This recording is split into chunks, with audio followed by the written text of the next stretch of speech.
오늘 우리 이 인사를 잘 기억하셨으면 좋겠습니다. 나는 무엇이라고요?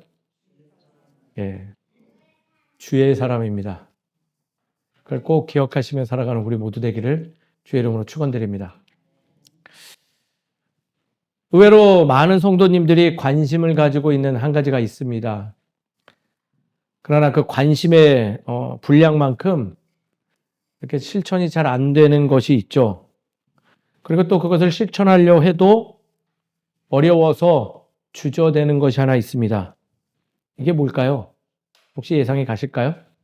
관심은 많은데 실천이 잘 안 되고 실천하려고 해도 막상 도전해보면 잘 안 되는 것. 한 번쯤은 경험해 보신 것입니다.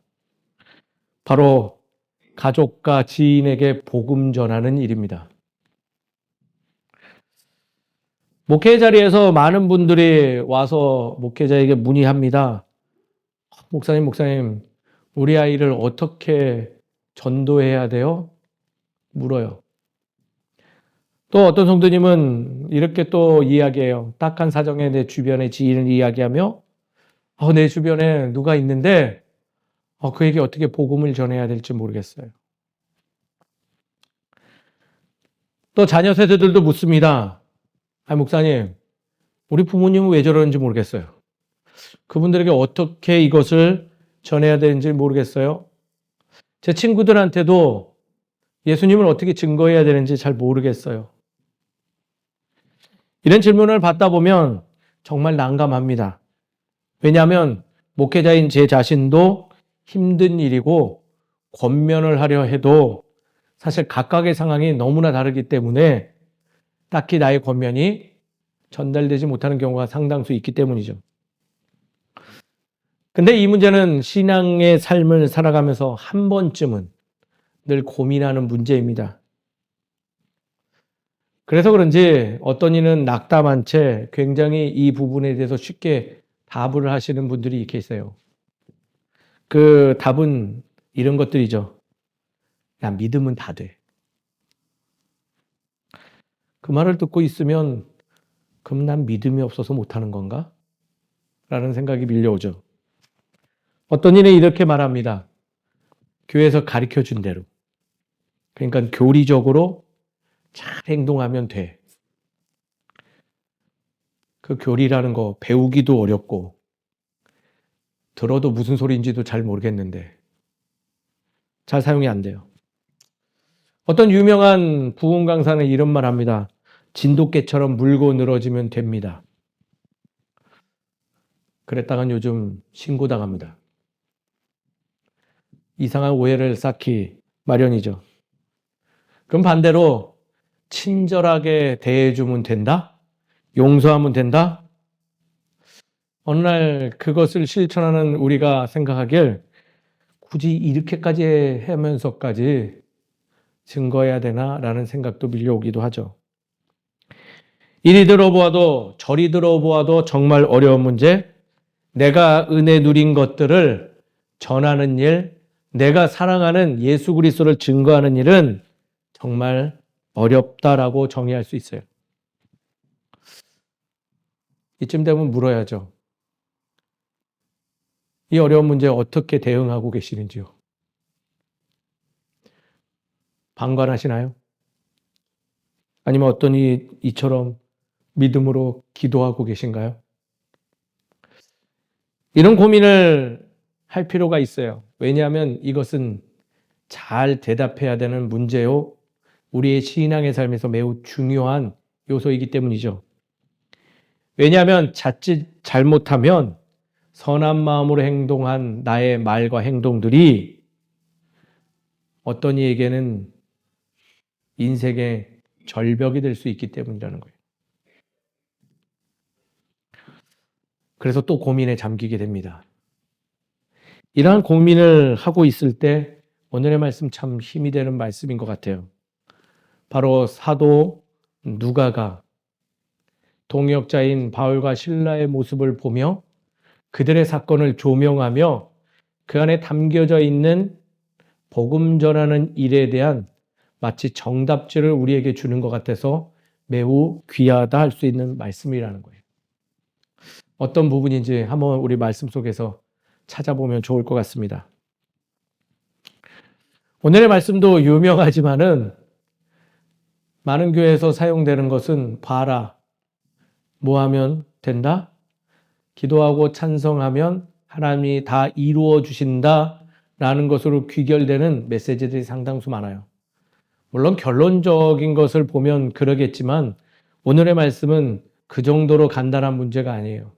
이 사건 하나에 누가가 치열한 고민들이 담겨져 있기 때문이라는 거예요.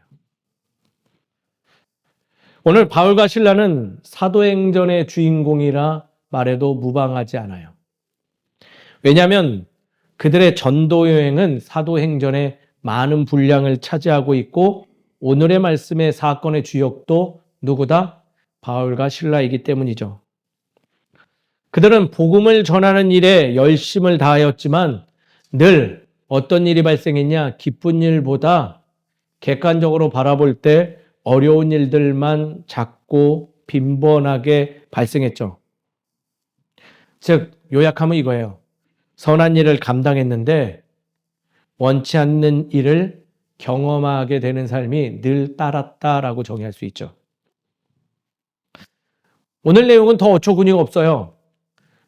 예수 그리스도를 증거하기만 했는데 앞의 내용을 살펴보니 그 전하는 지역에 무속인 여인이 하나 있었는데 그 여인과 종들이 자꾸 바울과 실라가 옳은 얘기를 전하니 자신들의 수익에 문제가 발생했어요.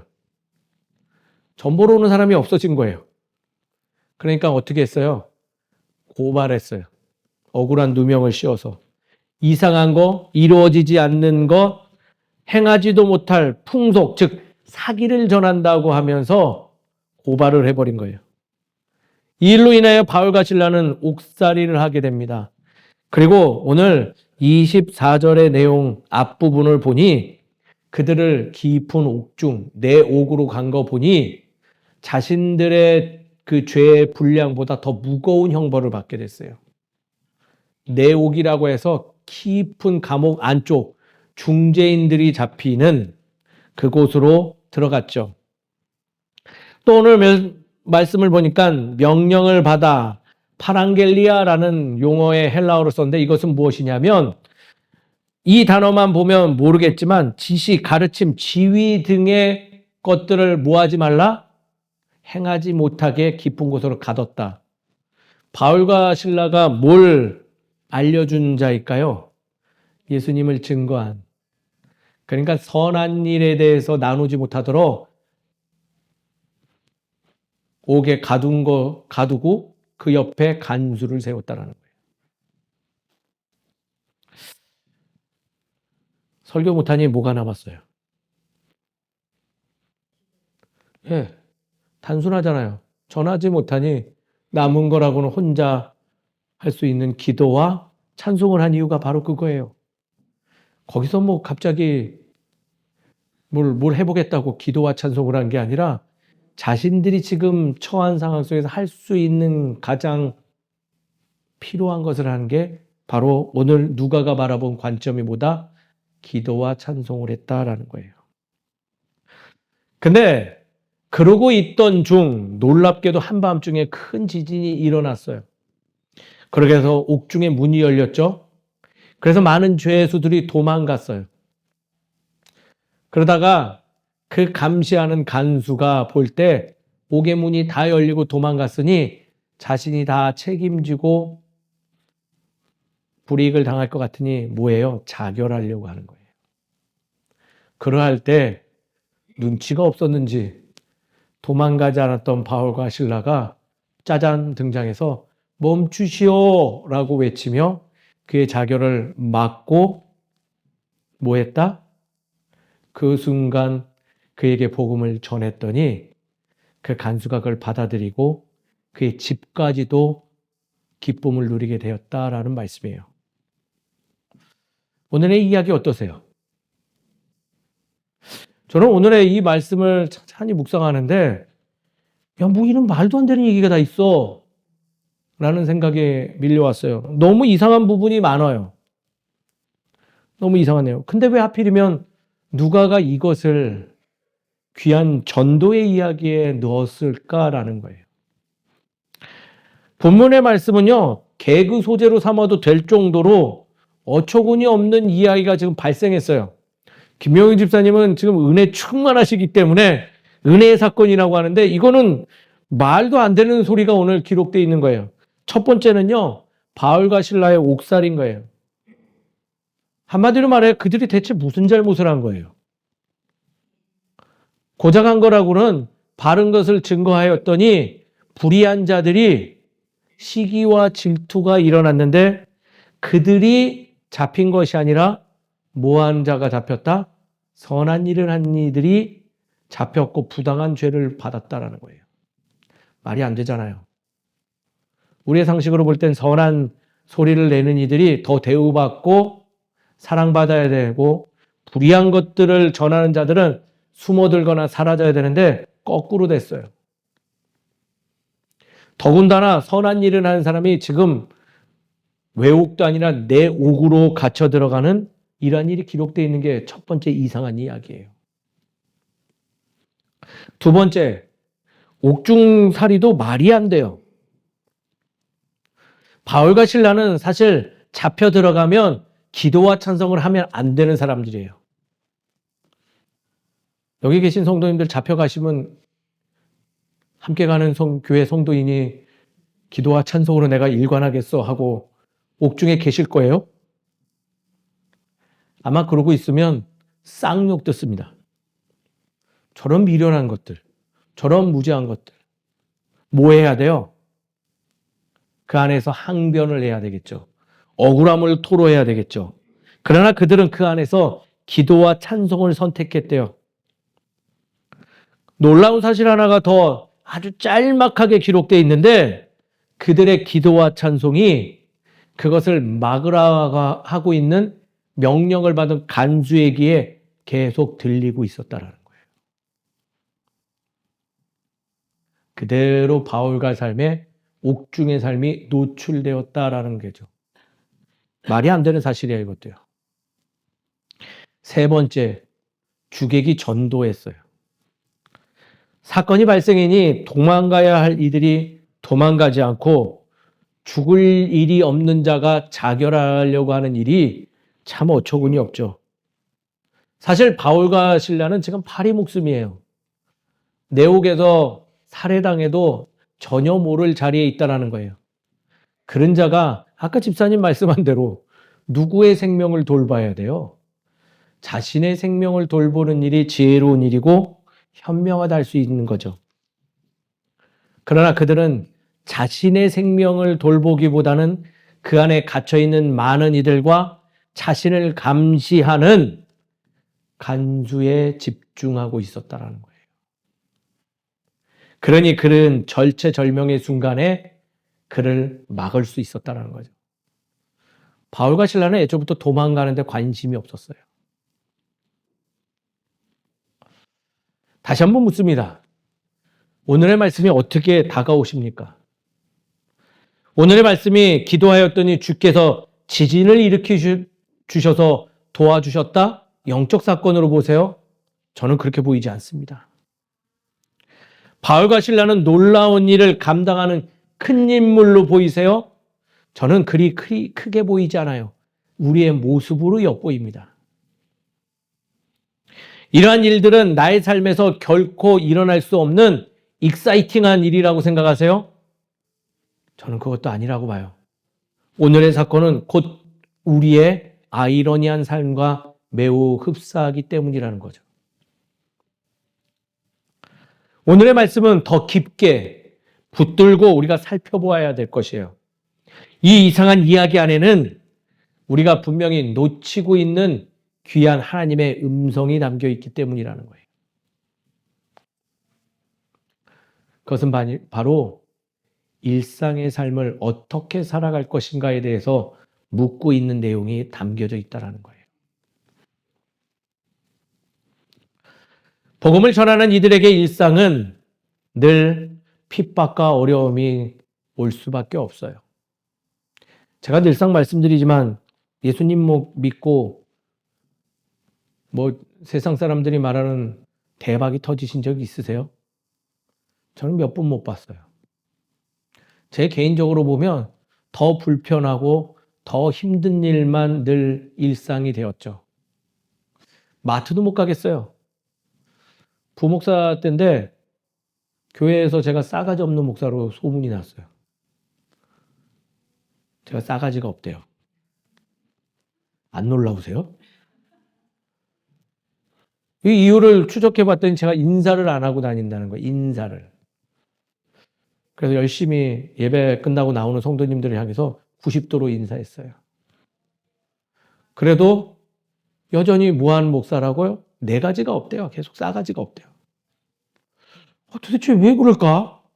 아무리 인사해도 안 됐어요. 나중에 알고 보니 그 동네에 큰 대형 마트가 있는데 거기서 한 성도님이 저를 보셨나 봐요.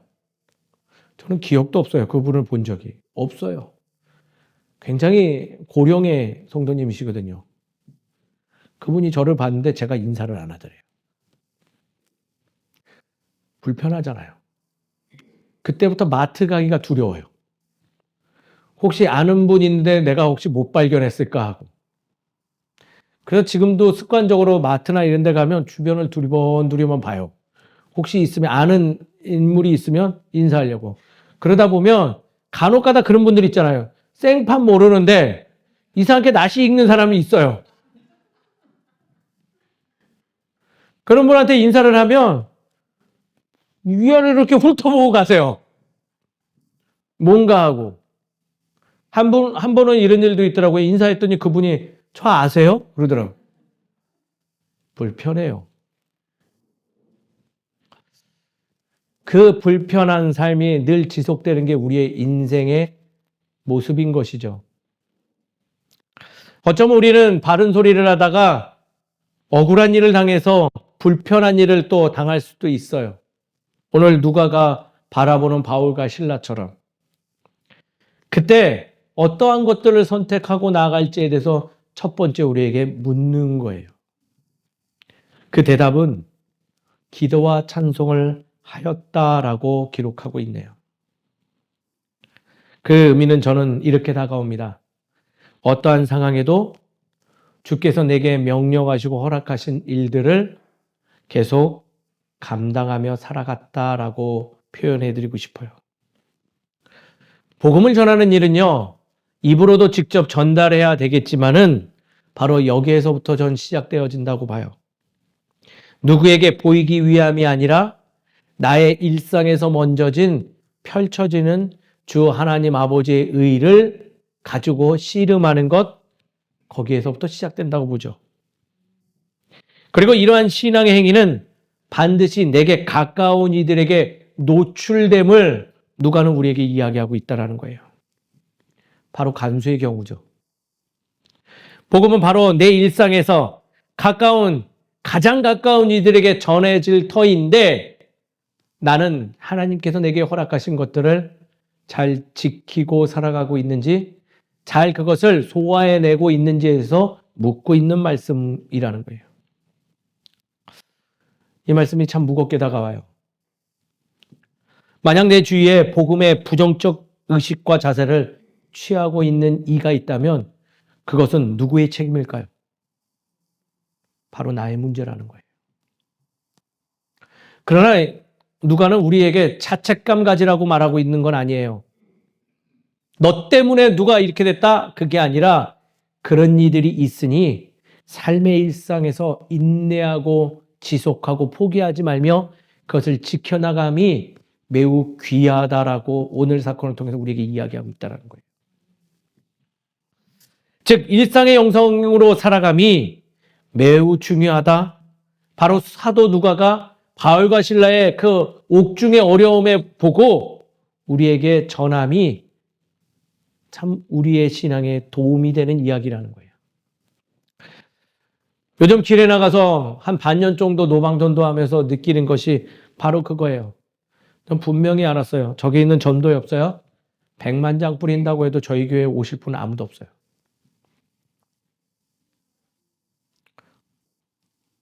받아가시는 길은 다 받아요. 홍보한다고 해서 우리 교회가 엄청난 행사를 한다고 해서 복음 전해지는 일 기대할 필요 없다는 것을 길 위에서 배워요. 도리어 늘 지속적으로 그 자리에 나가 진정성 있게 묵묵하게 그 일을 감당했더니 저의 그 일상의 모습을 보고 궁금해하는 이들이 더 많이 오더라고요. 당신 누군데 여기 정기적으로 나와서 이러고 있습니까? 내가 얼마간 지켜봤는데 참 당신은 진지하게 이걸 임하는데 어떤 생각으로 임합니까? 라고 묻는 이들이 발생한다는 거예요. 이것을 생각해 볼 때 우리의 일상은 조금은 절제와 조절이 필요한 신앙적 자세를 소유해야 됨이 마땅하다고 생각해요. 온 세상을 위하여 나의 삶을 조금은 조절하고 절제하는 삶이 필요하다는 거예요. 일상에서 다양한 일들이 발생할 수 있는데 그 일상에서 주를 신뢰하는 일들이 결코 멈출 수 없음을 인지하는 자세, 더 나아가 그것을 포기하지 아니하고 반드시 인내로서 지켜나아간다면 누군가에게 내 삶이 선한 능력으로 작용되어져서 예수 그리스도의 이름이 전달되어진다는 거예요. 사랑하는 성도님 여러분, 주의 이름으로 일상을 조절하여 복음을 전하는 일에 우리의 삶을 드리는 참으로 복된 삶을 살아가시는 우리 모두가 되길 주의 이름으로 축원드립니다. 오늘의 말씀에 담겨져 있는 귀한 메시지가 바로 우리의 일상에 관련된 거예요. 우리 보고 지진을 내어서 어떻게 하라고 하지 않아요. 우리 보고 홍해를 가르며 거룩한 일을 계속 일으켜서 하라고 하지 않아요. 도리어 어떠한 상황에도 너의 본분을 지키고 주께서 맡겨주신 그 일들을 비록 이해되지 않고 억울할지언정 지켜나감이 또 다른 거룩한 사건으로 이어짐을 우리에게 이야기하고 있다는 거예요. 사랑하는 성도님 여러분, 한 분 한 분이 참 귀한 삶을 살아가십니다. 그렇기 때문에 사랑받기 합당한 존재들이신 거예요. 그 삶을 조금은 조절하고 조금은 절제하여서 내가 늘 관심 있는 내 주변에 있는 가족과 지인들에게 주의 올곧은 모습을 전하는 우리 모두가 되기를 주의 이름으로 축원드립니다. 그렇다면 오늘의 말씀을 적용하여 우리는 구체적으로 어떻게 살아가야 될까요? 첫 번째, 이미 답을 줬어요. 뭐 해야 될까요? 첫 번째, 기도해야 돼요. 그러나 오늘 나온 기도의 정의를 잘 정립함이 좋다라고 말씀드리고 싶어요. 오늘 말씀을 보니 바울과 실라는 도대체 그 안에서 기도는 했는데 무슨 기도를 했을 것 같아요? 신학자들이 이거에 굉장히 관심이 많았나 봐요. 무슨 기도했을까 했던 그 연구를 했더니 정답이 뭔지 아세요? 아무도 모른다예요. 아무도 모른다. 무슨 기도했는지 쓰여 있지가 않잖아요. 근데 추측하길 최소한 지진을 일으켜달라는 기도 따위는 하지 않았을 것 같다라는 게 정설이에요. 오늘 이 누가는 기도가 굉장히 중요함을 기록하고 있어요. 그렇기 때문에 신학적인 질문이 될 수 있죠. 신학적으로 기도는 무엇인가? 무슨 기도를 했는가? 라는 질문이 던져질 수 있다는 거예요. 아마도 바울과 실라가 현실적으로 생각해 봤을 때 가장 그들이 집중한 기도는 현재 경험하는 일들에 관한 물음들을 주께 드렸을 것이다 라고 얘기해요. 왜냐하면 오늘 말씀을 보니 간수의 반응이 참 재밌기 때문이에요.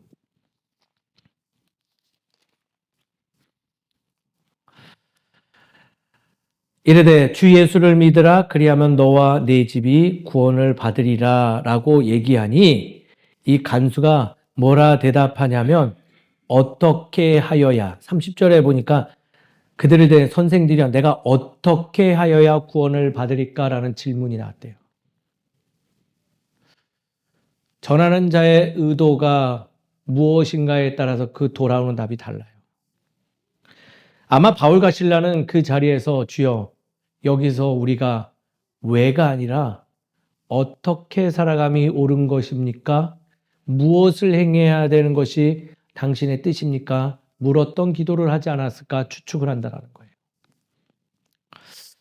그런 의미에서 우리의 기도를 살펴볼 때 우리는 늘 왜 또는 해주세요라는 간구의 기도들이 넘쳐난다는 거예요. 그러나 근본적으로 기독교에서는 기도는 무엇이냐면 하나님께 묻는 물음에서부터 시작된다는 거예요. 나의 필요를 간구하기보다는 주의 뜻을 묻고 알아가는 것이 바로 무엇이다? 기도라는 것이죠. 그리고 그런 기도는요, 나뿐만 아니라 내 주변의 사람들에게 변화를 일으킨다라고 정의할 수 있다는 거예요. 제가 이번 주에 들은 재미있는 예화 하나 있어요. 아내의 신앙생활을 탐탁치 않게 하는 한 남성에 대한 이야기를 들었어요. 아내가 늘 신앙생활을 하는데 신앙생활하는 것도 꼴배기 싫은데 부흥회를 참석을 하더래요. 이거 실화래요, 실화. 부흥회 그래도 참석하는 것도 참고 기다렸는데 밖에서 앉아 있다 보니 좀처럼 나오지 않는 아내 때문에 더 화가 난 거예요, 이분이. 이 남성분은 어떻게 할까요? 아내를 찾으러 교회 안으로 들어갔어요. 이렇게 봤더니 저 부흥회 맨 앞자리에 아내의 모습과 같은 여인이 보여서 글로 갔죠. 그래서 다가가자마자 머리채를 잡고 끌고 교회 밖으로 나갔대요. 그 다음 일이 놀라운 일이에요. 끌고 나왔는데 내 아내가 아니에요. 다른 여인이더래요. 그때 만류하는 사람들과 주변에 이야기하는 사람들의 이야기를 들으면서 이 남성분이 왜 이런 일이 일어났지 보다는 내가 어떻게 살아가야 됨이 이 위기를 극복할 수 있을까라는 질문이 오더래요. 그 어떻게를 따라가다 보니 이분이 목회자가 되셨어요.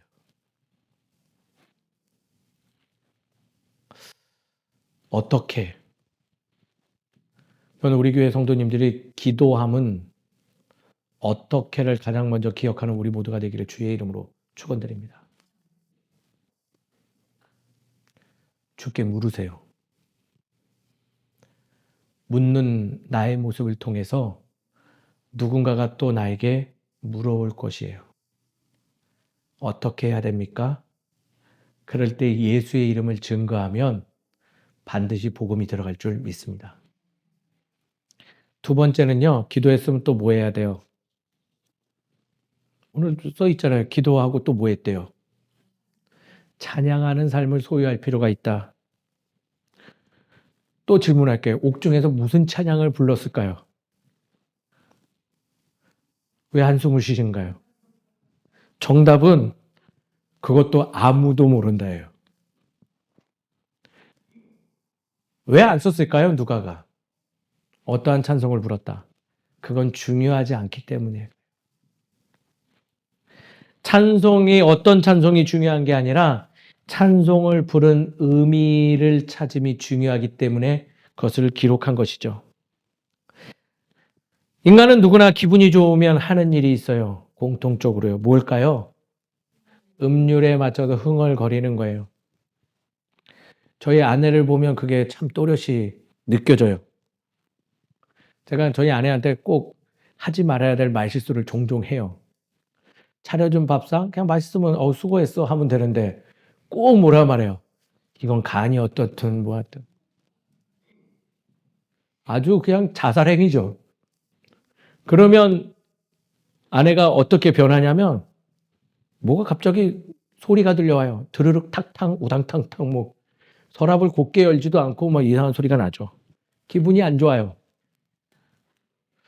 아, 그거 못 참겠어요. 우리 지금 웃으시는 남자 성도님들은요, 다 경험해 보신 거예요, 지금. 그러다 며칠이 지나고 제가 사과하고 나면 다음날 아침은요, 갑자기 찬송 소리가 들려와요. 기분이 어떻게 된 거예요? 좋아진 거예요. 단순한 논리죠. 옥중에서 찬송을 불었다 하면 이 바울과 실라는 그 마음 안에 무엇이 있다는 거예요? 평안함이 있다는 거예요. 기쁨이 있다는 거예요. 바울과 실라는 옥중에서도 주를 의지함으로 마음의 평안을 얻고 마음의 평안으로 그들의 감사하는 마음을 그 작은 자리에서도 주께 찬양으로 올려드릴 수 있다라는 거죠. 놀라운 사실은 그 기쁨을 표현하는 그 모습이 노골적으로 어떻게 된다? 내 주변의 인들에게 노출될 수밖에 없다라는 거예요. 간수는 좀 살펴보시죠. 간수의 선택이 참 재밌어요. 그는 도망가지 않은 이들을 먼저 살피는 것이 책무일 거예요. 그러나 그는 그 순간 자신의 무능함을 발견하고 자결을 하려 했죠. 그 정도 되면 말릴 사람은 아무도 없어요. 근데 놀라운 것은 그는 그것을 실행하려고 하는 순간 누구의 목소리에 가장 먼저 귀 기울였다고요? 찬양을 부르던 이들. 삶의 마음의 평안을 가지고 그 열악한 자리에서도 기쁨으로 감사를 올린 자의 목소리에 반응했다라는 거예요. 어려울 때나 기쁠 때나 동일하게 주께 감사하는 일이 이토록 중요한 일이에요. 내 주변에 내 가족들이 혹시 신앙생활 안 하세요? 그럼 내 삶을 점검해 보세요. 죄송하지만 주께 올리는 기쁨이 덜 하셨을 경우가 많아요. 표현되지 못한 감사는 감사가 아니에요.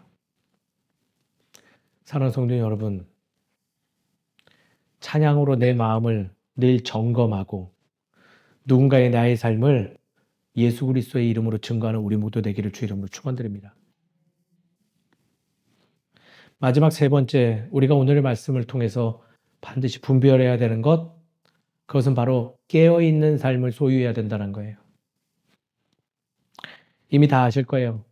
기도와 찬양의 삶을 유지하면서 무엇 된다? 하나님의 그 때가 언제일지 늘 깨어있는 영적 기상이 있어야 된다는 거예요. 왜냐하면 언제 어떻게 내 상황이 변화될 수 있는지를 예견할 수 있는 사람 아무도 없어요. 도적같이 임할 수 있죠. 그 순간을 위하여 늘 깨어있음이 올바르다라고 말하고 있어요. 늘 스탠바이 돼 있어야 돼요. 그것을 돕는 게 무엇일까요? 그것을 바로 우리는 신학적으로 정의하기에 예배라 합니다. 예배에 참여함으로써 나의 상태를 점검하고 나의 삶을 조절하는 것. 그래서 우리는 삶을 곧 예배라 말하기도 하죠. 예배는 나의 삶을 내 안에, 내 일상에 주의 뜻이 임재하고 있는지 살피고 절제하고 조절하기를 결단하는 자리예요. 예배라 함은 그러한 것들을 우리에게 제공함으로 인해서 늘 나를 하여금 일상 속에서 깨어서 온 세상의 많은 이들에게 복음을 전하는 일을 하게 만든다는 거죠. 사랑하는 성도 여러분, 우리가 교회에 모여서 오는 이것만이 예배 아니에요. 삶이 예배예요. 제가 분명한 어조로 말씀드리지만 예배 드리세요. 함께 가는 교회 이 본당의 예배 자리에 와서 예배 드림도 중요하지만은 각 내 삶의 자리에서 예배 드림 또한 그만큼 중요한 일이에요. 어느 곳에 가시든 예배 드리시길 소망합니다. 예배자로 살아가십시오. 그렇다면 반드시 나뿐만 아니라 내 주변의 많은 이들이 예수 그리스도의 이름을 기억할 줄 믿습니다. 말씀을 정리하죠. 거대하지만 온 세상을 위하여 절제와 조절의 삶을 소유하십시오. 나의 그러한 삶의 자세가 반드시 나의 사랑하는 이들에게 전달될 것이에요. 그리고 빈약하고 연약한 자리에 분명히 예수님이 함께 해주실 줄 믿습니다. 그러한 복음의 삶, 오늘의 말씀을 기억하며 기도와 찬양과 깨어있는 삶을 이루어 가시는 예배적 삶을 이루어가는 우리 모두가 되시기를 주의 이름으로 축원드립니다. 함께 기도하겠습니다.